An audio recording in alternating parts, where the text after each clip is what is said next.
वबिही नस्तईन अम्मा बअद अऊज़ु बिल्लाहि मिनश शैतानिर रजीम बिस्मिल्लाहिर रहमानिर रहीम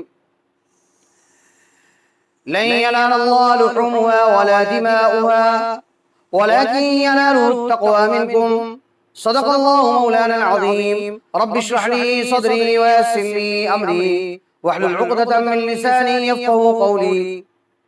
अज़ीज़ान मुहतरम, नाज़रीन मुकर्रम, अस्सलामु अलैकुम व रहमतुल्लाहि व बरकातुहू। उम्मीद कि आप तमाम हज़रात बखैर व आफ़ियत होंगे। अल्लाह जल्ल शानुहू आप तमाम लोगों को दारैन की ढेर सारी सआदतों और खुशियों से नवाजे। जैसा कि आप हज़रात के इल्म में है कि कुर्बानी से मुताल्लिक़ मुआशरे और समाज में जो कोताहियाँ पाई जाती हैं, जो गलतियाँ अमूमन राइज हैं, गुज़िश्ता 2 वीडियोस के अंदर उनकी तरफ निशानदेही की गई है। इस वीडियो में भी इंशाअल्लाह 3 कोताहियों की तरफ निशानदेही की जाएगी। उम्मीद के आप इन बातों को गौर से समाअत करेंगे और न ये कि सिर्फ समाअत करेंगे बल्कि उन पर अमल करने की भी कोशिश करेंगे, और न ये कि सिर्फ खुद अमल करेंगे बल्कि उन पैगाम को दूसरों तक और दूर तक पहुंचाने की फिक्र करेंगे। अल्लाह तबारक व तआला आपका हामी और नासिर हो। पहली कोताही जो इस सिलसिले में की जाती है वो ये कि बाज़ लोगों को हैसियत होती है, माली वुसअत होती है, माली फरावानी होती है, लेकिन उसके बावजूद भी वो कोशिश करते हैं कि कम से कम दाम में जानवर लिया जाए और उसकी कुर्बानी की जाए ताकि कुछ ना कुछ रकम बच जाए। याद रखिए, ये तरीका सही नहीं है। आदमी को अगर माली हैसियत है, वुसअत है, गुंजाइश है तो अच्छा से अच्छा और फरबा से फरबा कीमती जानवर करना चाहिए।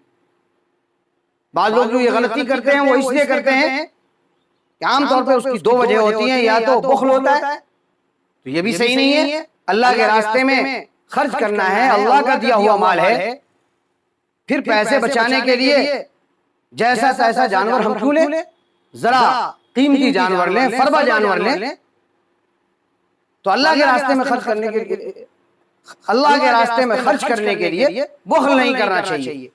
और दूसरी वजह यह होती है कि लोग ये समझते हैं कि उम्दा माल होने से या जानवर के कीमती होने से क्या होगा? कुछ नहीं होगा, बहुत ज्यादा सवाब बढ़ जाएगा। सवाब की ज्यादती से क्या लेना देना? हमें सिर्फ कुर्बानी करने से मतलब है। याद रखिए, ये फिक्र और ये नजरिया भी बिल्कुल गलत है। अगर जितना अच्छा और उम्दा जानवर आप अल्लाह के रास्ते में कुर्बानी करेंगे उतना ही ज्यादा आपको सवाब मिलेगा। कुरान करीम की चंद आयत की तरफ आपकी तवज्जो दिलाना चाहता हूं। अल्लाह ताला इरशाद फरमाते हैं, लन तनालुल बिर्रा हत्ता तुनफिकू मिम्मा तुहिब्बून, तुम नेकी हरगिज हासिल नहीं कर सकोगे जब तक कि तुम अल्लाह के रास्ते में अपनी सबसे पसंदीदा चीज खर्च न करो। दूसरी आयत करीमा में अल्लाह ताला इरशाद फरमाते हैं, वला ततयम्ममुल खबीथ मिन्हु तुनफिकून वलस्तुम बिआखिज़ी इल्ला अन तुग़मिदू फीह, कि तुम जब अल्लाह के रास्ते में खर्च करने जा रहे हो तो खराब, रद्दी और निकम्मी चीज का इरादा मत करो। तुम ये बताओ कि अगर तुमको कोई खराब और रद्दी चीज दे तो तुम उसको लोगे? तुम खुद नहीं लेते। वलस्तुम बिआखिज़ी, रद्दी और निकम्मी चीज तुम खुद नहीं लेते। इल्ला अन तुग़मिदू फीह, मगर ये कि तुम चशकोशी कर लो, नजरअंदाज कर जाओ, आंख बंद कर लो, तो फिर खराब चीज तुम कबूल कर लेते हो। वरना अगर नजरअंदाज ना करो तो तुम्हें खराब चीज अच्छी नहीं लगती, निकम्मी और रद्दी चीज अच्छी नहीं लगती, तुम खुद नहीं लेते, तो फिर अल्लाह के रास्ते में खबीस और रद्दी और निकम्मी चीज क्यों देते हो? इससे भी मालूम हुआ कि कुर्बानी का जानवर अच्छा से अच्छा हो, उम्दा से उम्दा हो, फरबा से फरबा हो। नबी अकरम सल्लल्लाहु तआला अलैहि वसल्लम की रिवायत के अंदर भी इसकी तरफ तवज्जो दिलाई गई है। फरमाया आका दो आलम सल्लल्लाहु अलैहि वसल्लम ने, इन्ना अफ़ज़ल ज़हाया अग़लाहा व अस्मनुहा, सबसे बेहतरीन कुर्बानी का जानवर वो है जो कीमती हो और जो फरबा हो। इसी तरीके से नबी अकरम सल्लल्लाहु अलैहि वसल्लम ने जो कुर्बानी का जानवर किया है, आप देखें हदीस के अंदर उस जानवर के क्या क्या औसाफ नकल किए गए। हदीस शरीफ के अंदर है, काना रसूलुल्लाह सल्लल्लाहु अलैहि वसल्लम इज़ा अरादा अन युदहिया, जब नबी अकरम सल्लल्लाहु अलैहि वसल्लम कुर्बानी का इरादा करते तो 2 मेढ़े खरीदते। इश्तरा कबशैन, 2 मेढ़े खरीदते। उनके औसाफ नकल किए गए, अज़ीमैन वो दोनों बड़े होते थे, असमनैन दोनों मोटे होते थे, फरबा होते थे, अकरनैन दोनों सींगों वाले होते थे, अमलहैन दोनों चितकबरे रंग के होते थे, मौजूआइन दोनों खस्सी होते थे। ये औसाफ बताते हैं कि नबी अकरम सल्लल्लाहु अलैहि वसल्लम बड़े अज़ीमैन, बड़े फरबा और उम्दा जानवर को नबी अकरम सल्लल्लाहु अलैहि वसल्लम कुर्बान किया करते थे।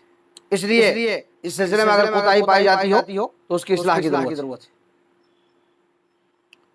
दूसरी कोताही वो ये पाई जाती है कि बाज लोग नामो-नमूद के लिए, दिखावे के लिए, शोहरत के लिए कुर्बानी करते हैं, और ये जज्बा होता है कि लोगों में शोहरत हो कि इन्होंने बहुत अच्छी कुर्बानी की है। इस मकसद से भी कुर्बानी नहीं होनी चाहिए। नामो-नमूद के लिए, रियाकारी के लिए और शोहरत के लिए कुर्बानी नहीं होनी चाहिए। नामो-नमूद और शोहरत किसी भी अमल को फासिद कर देता है, बेहैसियत बना देता है, अल्लाह के यहाँ उसका कोई सवाब नहीं मिलता है। चुनांचे कुर्बानी के अंदर भी अगर नामो-नमूद हो, रिया और शोहरत हो तो वो कुर्बानी इंदल्लाह मकबूल नहीं होगी, उस पर कोई अजर सवाब नहीं मिलेगा। कुरान करीम में अल्लाह ताला इरशाद फरमाते हैं, ला यनालुल्लाह लुहुमुहा वलाकिन यनालुहु तक़वा मिनकुम।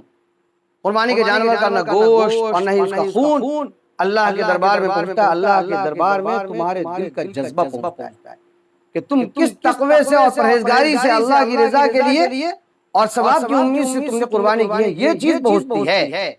चुनांचे एक रिवायत में नबी अकरम सल्लल्लाहु तआला अलैहि वसल्लम ने इरशाद फरमाया, मन ज़ह्हा तय्यबतन बिहा नफ्सुहु मुहतसिबन लिउदहियतिही कानत लहु हिजाबन मिनन नार, कि जो आदमी कुर्बानी करता है, नंबर 1 खुशदिली से करता है और नंबर 2 सवाब की उम्मीद से करता है मुहतसिबन, तो वो कुर्बानी का जानवर उसके लिए जहन्नम से रुकावट बन जाएगा। कानत लहु हिजाबन मिनन नार।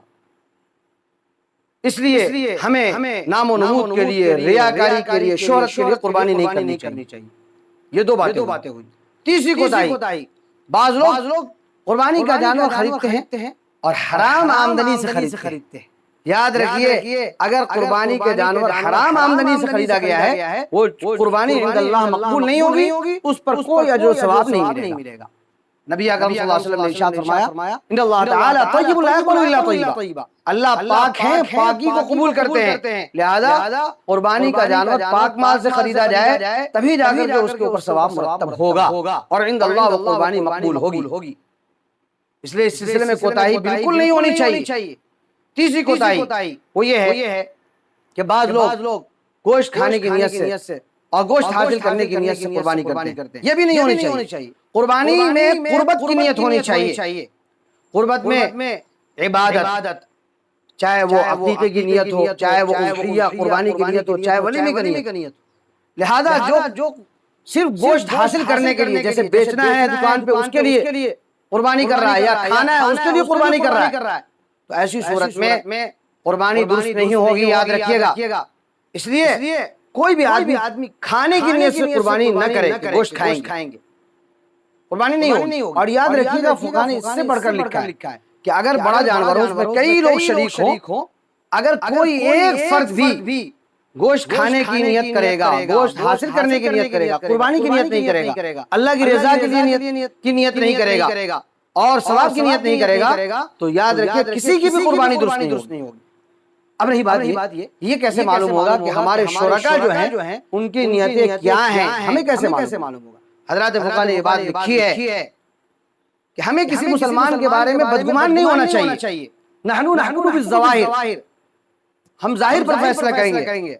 लिहाजा वो मुसलमान है, कुर्बानी के अय्याम है, हम हर मुसलमान के बारे में अच्छा गुमान रख करके ये कहेंगे कि उसने यकीनन अल्लाह की रजा के लिए कुर्बानी की है, कुर्बानी के मकसद से कुर्बानी की है, उसने गोश्त खाने की नियत नहीं की।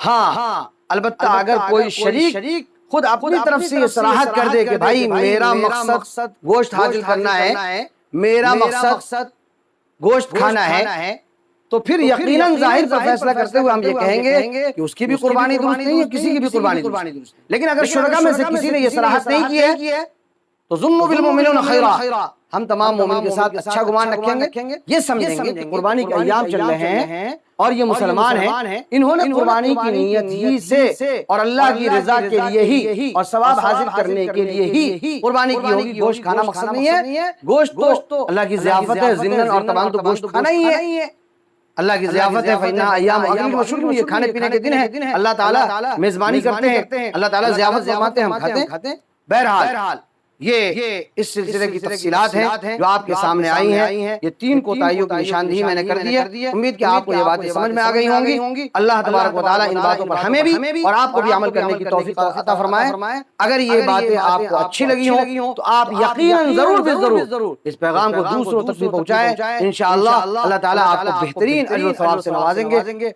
इन्हीं चंद बातों पर मैं अपनी बात खत्म करता हूँ। व आखिरु दावाना अनिल हम्दुलिल्लाहि रब्बिल आलमीन। अस्सलामु अलैकुम व रहमतुल्लाहि व बरकातुहू।